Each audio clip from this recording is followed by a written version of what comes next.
How can anyone justify this? A once promising continent, Africa, a continent full of resources that any country would desperately depend on for survival, is now being consumed by debt, remains the epitome of underdevelopment and poor socio-economic order, despite being ruled by different African brains and ideologies after independence. And this raises a big question if indeed the black man is capable of managing his own affairs, taking into account the enormous natural and human resources at his disposal. Africa has gone down in flames, no doubt, and difficult to comprehend, especially when compared to other countries that were once at power 50 years ago. Have put more than 1 million children at the risk of starvation. Get to them quickly enough, we can really cure them.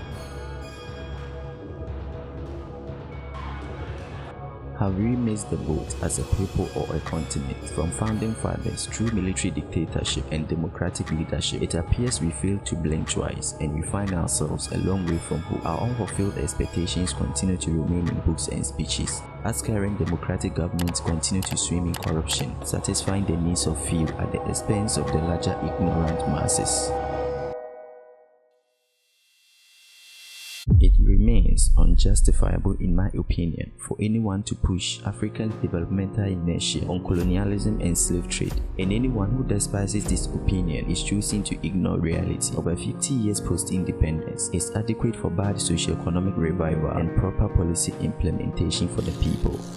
With no promising sign of coming out of the thick clouds of corruption that hang on our necks, we need to revisit the beginning of post-colonial era and dig deeper to the point where it all began, the very first block of our predicaments.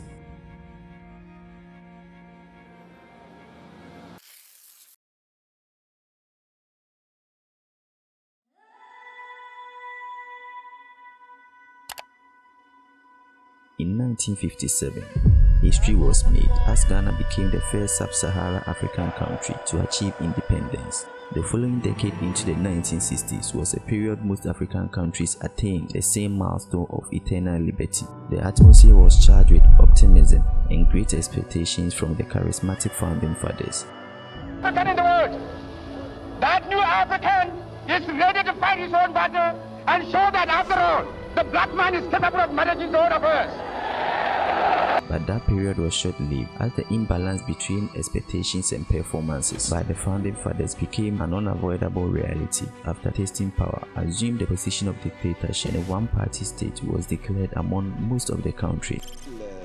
L'opposition, à condition que l'opposition pas, c'est que l'opposition s'aligne sur une puissance. Mieux est d'avoir sinon un parti unique, du moins un parti unifié. But why would any leader go through all the struggles to attain independence for their people, even to the point of being imprisoned and later become a dictator over them?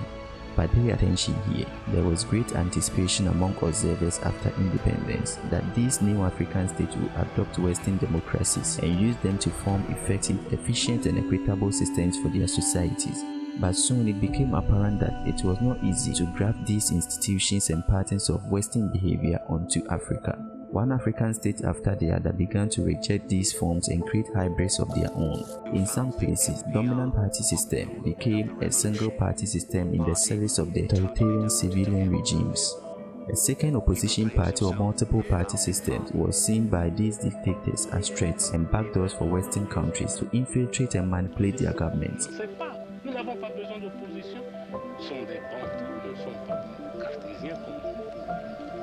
When dictatorship becomes a fact and reality, revolution becomes a right. Opposition leaders of stature and integrity who spoke against such autocratic ideology were faced with repression and placed in dungeons, a condemned place where a single ray of sunlight was a luxury they could no longer afford.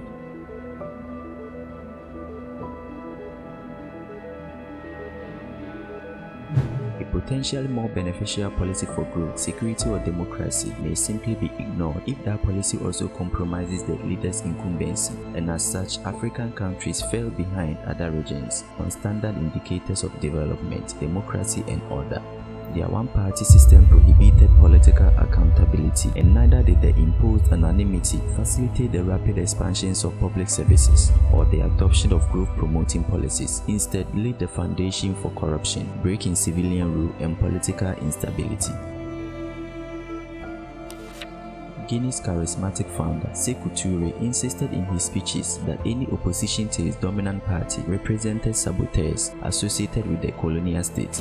In Ghana, documents from Kwame Nkrumah's Convention People's Party rejected the notion that political opposition was important for democracy.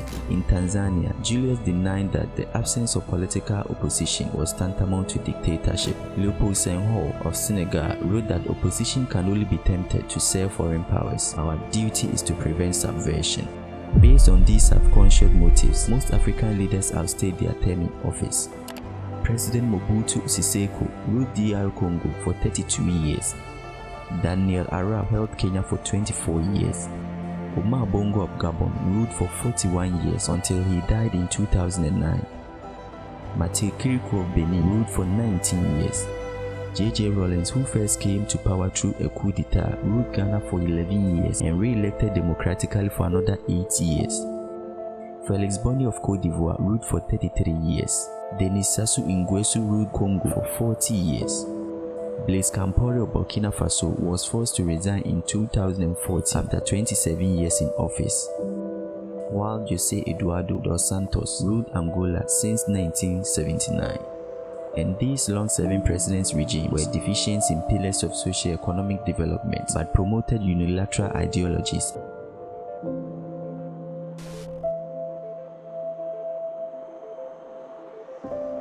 Those who make peaceful change impossible directly make violent change inevitable. Africans have taken a long and troubled march from their exuberant moment of freedom, and bloodshed have not been left out in this anticipated cause. Africa has demonstrated high levels of state fragility and internal conflict, but a significant portion of the blame and causes can be attributed to the authoritarian rule of the early African leaders. There were 91 coup attempts in Africa, of which 51 succeeded between 1960 and 1990. It was only 1988, a single year in which the continent was coup-free. These first-generation coup leaders came to insist on what has already been established as the nemesis of progress. Corruption, dictatorship, and insecurity plagued their regimes. The military, once seen as sanitizer and corrective institution, goaded by the temptation of personal gain, became a vanguard of corruption and frenetic looting. All this impeded developmental progress greatly. Governmental projects from past immediate regimes were discontinued. Abandoned and desperately needed resources by the people were directed to serve individual purposes. Était-il nommé colonel que des gens se sont présentés pour le soudoyer, puisque sa voiture, je ne citerai pas le nom, mais les solliciteurs étaient nombreux et en général ils venaient les mains chargées de présents. On l'a très vite éduqué à la corruption, sinon active, du moins passive. Il a dès le début, au lieu d'user d'autorité militaire, disons, il a plutôt toujours essayé d'arranger les choses. This informed the description of the form of government practiced in most African states as plutocracy.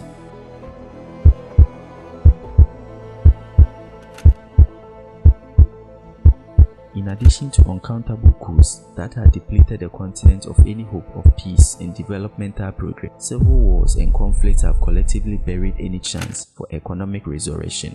Of the 54 countries in Africa, 48 have endured post-independence armed conflict. Civil wars in Africa are proof of political instability, which has resulted from a breakdown in governance when people have become victims of their own government's abuse.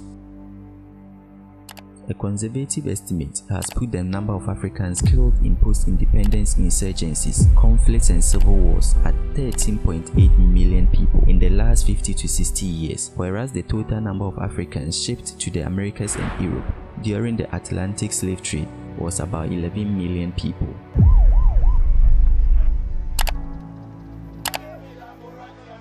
This implies that in the last 5 to 6 decades, Africans have robbed the continent of the political, social and economic contributions of their fellow men and women more than the Atlantic slave trade, which lasted well over 3 centuries. How then can anyone blame colonialism and the slave trade for the underperformances of governments when we spend more time killing ourselves rather than developing the society?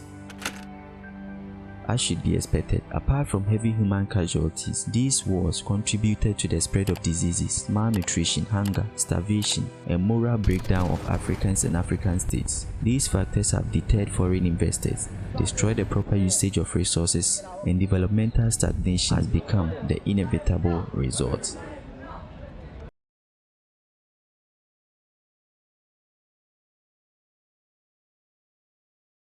Corruption is one thing that is actually killing all of us in this country. And it is one of the major reasons why the entire continent of Africa is actually not developing. It's not because of anything. Rather, officials of Nigeria's anti-corruption agency uncover a huge pile of cash. $43 million stacked in hundreds of neatly wrapped bundles. Unable to cope with pressures from internal opposition, public outcry for democracy, the press and media, most African authoritarian states had no option but to transform into civilian rule, a positive turnaround in democratic governance that everyone expected to solve, if not all, but the majority of the political issues on the continent, taking into account the wasted decades of authoritarian leadership, massive coups and civil wars which had brought the continent to its knees. Once again, this system though restored peace and stability, but failed to achieve the developmental milestones the continent deserves. Some politicians utilize the system to provide legal backing for their unscrupulous activities. For 1 million for a clear point communication, maybe a consulting company, to ask people to locate project of NDDC. Listen, your sir. own project. Listen, sir. The people need to be trained also as pointers for projects. If you listen, we were trying to change embezzlement and lack of prosecution of corrupt officials plagued all successive democratic governments. Laws that would prohibit, deter, or punish and fight against corruption were less talked of by all these successive governments. Africans can only bet on a shred of hope for a better tomorrow. It will be highly unfair on my part to blame politicians entirely for Africa's developmental stagnation, as citizens have also played an undeniable role in this tragedy the continent finds itself.